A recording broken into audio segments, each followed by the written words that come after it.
ஜெய் பீம். சேலம் கூட்டுறவு சங்கங்களுடைய இணைப்பதிவாளர் அவர்களுக்கு என்னுடைய வணக்கம்.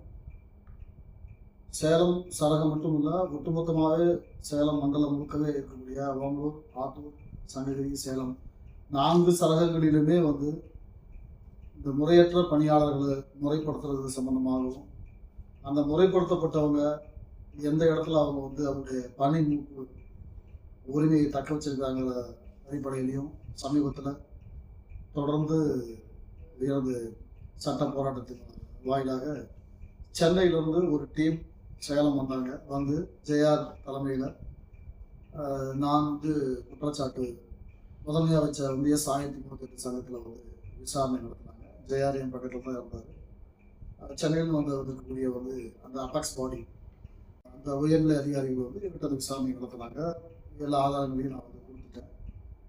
அதில் பணி வரமுறைப்படுத்துறது சம்மந்தமாக நிறைய நீதிமன்ற தீர்ப்புகள் இருக்குது அப்படின்னு சொல்லி கொஞ்சம் முன்னுக்கு முரணாக எனக்கு தகவல்களாக சொன்னாலும் கூட அதையெல்லாம் ஏற்றுக்கிட்டு இறுதியாக நான் அல்டிமேட்டாக என்ன எனக்கு வேணும், என்ன நடவடிக்கை வேணுங்கிறதுல என்கிட்ட தெளிவான ஒரு வாக்குமூலம் கேட்டாங்க. அதில் நான் ரொம்ப தெளிவாக சொல்லியிருக்கிறேன். நான் இந்த காணொலியை பார்த்துட்டு இருக்கக்கூடிய இந்த சேல்ஸ்மேன்களாக இருந்தாலும் சரி, கூட்டுறவு சங்கத்தில் எந்த நிலை பொறுப்பாளர்களாக இருந்தாலும் சரி, அவங்களாம் முறையற்ற பணியாளர்களா முறையான பணியாளர்களாங்கிறத நீங்களே சுயாய்வு செஞ்சுக்கிங்க.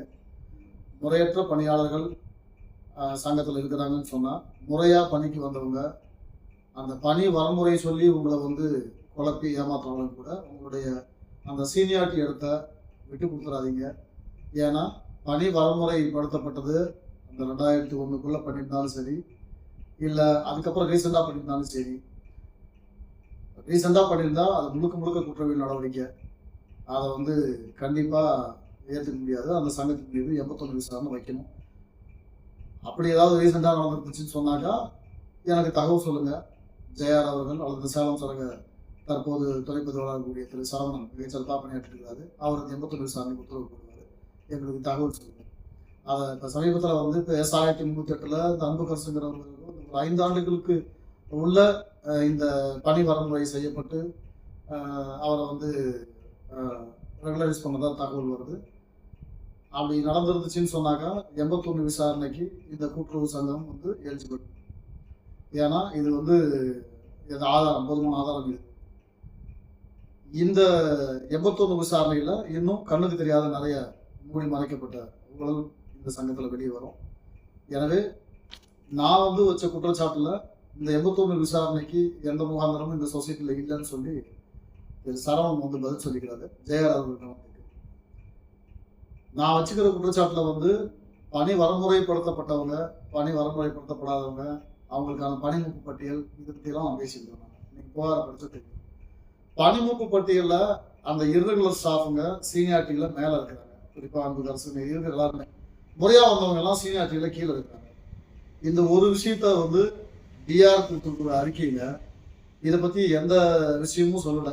எஸ் 1038 வேலை செய்கிறவங்க எல்லாருமே 12 பேர் முறையற்ற பணியாளர் இருக்கிறாங்கன்னாக்கா அவங்களெல்லாம் இந்தந்த தேதியில் இந்த ஜேஆர் லெட்டர் கொடுத்து பணி வரமுறைப்படுத்தப்பட்டதுங்கிற தகவலை சொல்கிறதுக்கு பிராணி இல்லாத விட்டுட்டார் டிஆர் சரவணன்.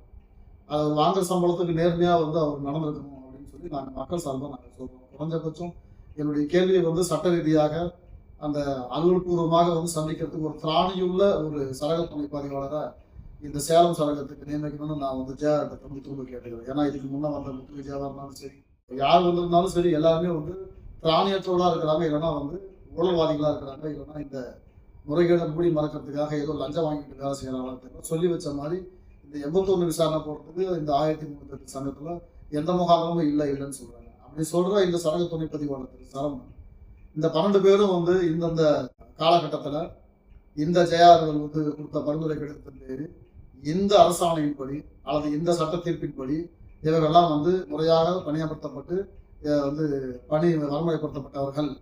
எனவே இவர்கள் லீகல் ஸ்டாஃப் அப்படின்னு அவங்க சொல்லியிருந்தாங்க. அவர் நேர்மையை பாராட்டலாம். அப்படின்னா எதுவும் அவங்க சொல்லவே கிடையாது. அதை பற்றி பேசவே இல்லை. அப்படி பேசாமல் இந்த சங்கத்தில் எந்த முகாந்திரமும் இல்லைன்னு சொல்லி ஒரு குருட்டா போகில் முட்டு கொடுக்குறாரு. இதுக்காக இவர் எத்தனை லட்சங்களை வாங்கிட்டாருன்னு எனக்கு தெரியல.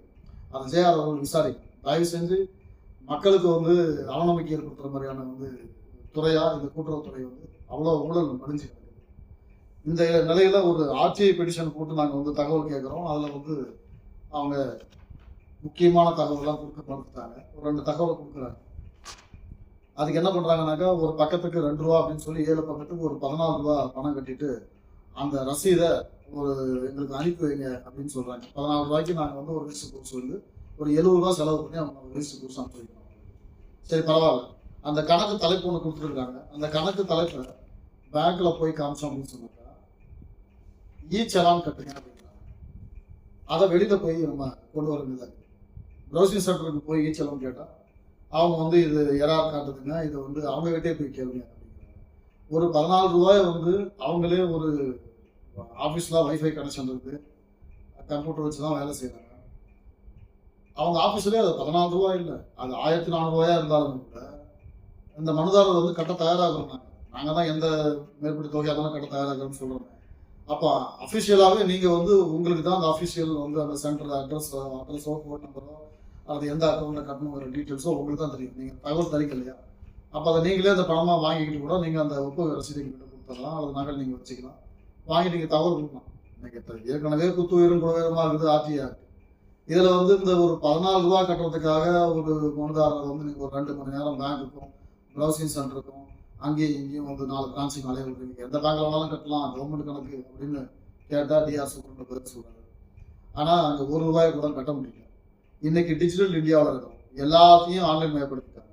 சரி நீங்கள் கொடுக்குற தகவலை முறையாக கொடுக்கணும்ல, இதில் சந்தேகம் இருக்குது கட்ட முடியலன்னு ஃபோன் அடிச்சா அவங்க வந்து சார் இது எங்களுக்கே தெரியாது, நீங்கள் வாங்க நேரில் நான் வந்து பார்த்து உங்களுக்கு என்ன ப்ரொசீஜர் சொல்கிறேன், செக் பண்ணி சொல்கிறேன், ஆஃபீஸில் கட்ட முடியாது அப்படின்னு சொன்னாங்க. இது திட்டமிட்டு ஆர்டிஐயில் வந்து உண்மையை வெளிக்கொண்டு வர்றதுக்காக போராடுற போராளிகளை வந்து அவர் வஞ்சம் தீர்க்கிற மாதிரி, பழி தீர்க்கிற மாதிரி, அலைய விடுற மாதிரி இல்லையா? இது மாதிரி வந்து சட்டத்தை வந்து நாங்கள் தவறாக பயன்படுத்தணும், அதிகாரிகள் நாங்கள் பழி எடுக்கணும்னு சொன்னாக்கா நூற்றுக்கணக்கான தொண்டர்கள் இருக்கிறாங்க. எல்லாத்தையும் வந்து இந்த சங்கத்தாளர்கள் முறைகேடுகளை 5 கேள்வியாக கேட்டு ஒரு 100 கடிதம் போட்டாங்க. யார் யாரை பழி தீர்க்கிறாங்கன்னு தெரிஞ்சுக்கணும். அப்போ பழி தீர்க்கிறதுக்கு இந்த சட்டத்தை யாரும் போராளிகள் பயன்படுத்துறதில்லை. அரசு அலுவலகத்தில் வந்து மக்கள் வரி பணத்தை சம்பளம் வாங்கிக்கிட்டு அரசாங்கத்துக்கு மக்கள் துரோகம் இழைக்கிற ஒரு சோம்பேறித்தனமான வந்து ஊழல் பெருவெளிகள் மட்டும்தான் இந்த மாதிரியான வேலைகள் செய்கிறாங்க. இதை வந்து நாங்கள் விடுதலை சிறுத்தை கட்சி இதை வன்மையாக கண்டித்து எச்சரிக்கிறோம். ஆட்சியில் தகவல் தரதுக்கு உங்களுக்கு திராணி இல்லைன்னு சொன்னாக்கா அப்பீல் பண்ணுங்கன்னு சொல்லிட்டு நீங்கள் இந்த 2 காலத்தில் கொடுத்த மாதிரியே நீங்கள் எல்லாத்துக்கும் தகவல் இல்லைன்னு சொல்லிட்டு போங்க. அது ஆணையம் பார்த்துக்கும், ஆணையம் பார்த்து எங்கேயாவது அவங்க கூப்பிட்டு உங்களை செட் அடித்த மாதிரி கேள்வி கேட்கும், தலையில் போட்டு வைக்கும், திரும்ப வைக்கணும். அதனால் வந்து இந்த மாதிரியான போக்கை வந்து கைவிடணும்னு சொல்லி நாங்கள் வன்மையாக கண்டிக்கிறோம். இந்த பெடிஷனுக்கு நாங்கள் அப்பீலே போய்க்கிறோம். நீங்கள் இது கொடுக்க வேண்டிய தகவலை எங்களுக்கு அப்பீலே கொடுத்துருங்க. இந்த ரூ. 14 கட்டுறது சம்மந்தமாக நீங்களே வந்து தெளிவுபடுத்தி கொடுக்க முடியலன்னு சொன்னாங்க. நாங்கள் அப்பீலே இதை வாங்கிக்கிறோம்.